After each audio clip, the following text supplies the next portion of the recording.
Let me tell you a story about Thomas Jefferson. He's one of America's founding fathers. American politicians love talking about them. The words of Jefferson and company are like the gospel truth. But how sincere is their devotion? Let's find out. This is what Jefferson said about the American Constitution, and I'm quoting, "Every constitution then and every law naturally expires at the end of 19 years. If it be enforced longer, it is an act of force and not of right." Let me simplify that for you. Jefferson believed that laws have an expiry date. A law that works today may not work in the future, and it's obvious why, because society changes. But if laws do not change with society, it can be disastrous. The United States is learning this the hard way. We are talking about the Second Amendment to the US Constitution, the one that deals with gun rights. This law is obsolete, and there are no two ways about it. We got further evidence of this over the weekend. Two separate mass shooting incidents, one in New York at Times Square of all places, and another in Colorado.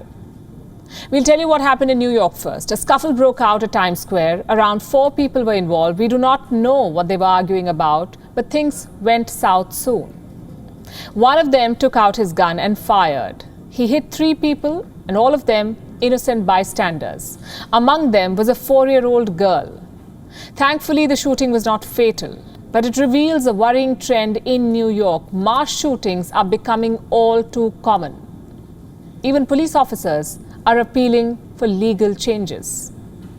How many kids have to be shot before we take this seriously? We just had a 1-year-old homicide cleared this week. How many more kids do we need to be shot before we realize that bad policies have consequences? And we need action, and we need policies regarding laws to have consequences for the arrests. American cops should be the last ones commenting on justice, but the commissioner has a point there. This is the direct result of bad laws. In some American states, you can buy guns at a Walmart. It's a system set up for mass shootings, and that's exactly what happened in Colorado. There was a shooting at a birthday party. The gunman killed 6 people and turned the gun on himself. One of the victims was his girlfriend. The police are still trying to determine his motive, but the attack has put Colorado on edge. This is the latest in a series of shooting incidents there. So we looked into Colorado's gun laws, and this is what we found. You can carry guns in state parks. You can carry guns in restaurants. And you do not have to tell police officers that you're carrying a firearm. These are not gun laws. These are the lack of gun laws. New York and Colorado caught all the headlines. But they were not the only incidents this weekend. There were at least 9 other mass shootings. There was one in Phoenix, in Maryland, California, Milwaukee, and Missouri. Put together, they claimed 15 lives in 2 days. This is the untold genocide in the United States.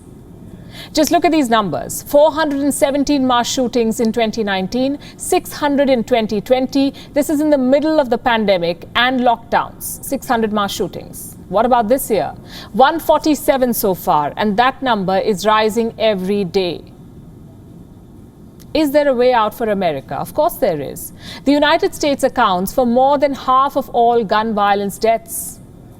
If the rest of us can figure it out, why can't the US? Because in America, guns are political.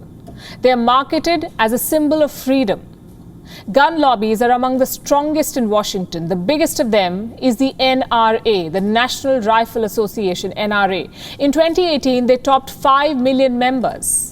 And that's a huge vote bank right there, 5 million. So politicians always end up being soft on gun control, and Joe Biden is no different.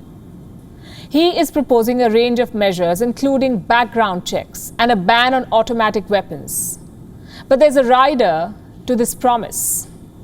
President Joe Biden says these reforms will not affect the Second Amendment. And this is where the problem lies. American politicians think the Second Amendment is some heavenly command. In reality, it is an outdated law that is killing Americans every day. Accepting this is the first step to gun control in the US. But the question is, how many more shootings before this realization dawns on them? WION is now available in your country. Download the app now and get all the news on the move.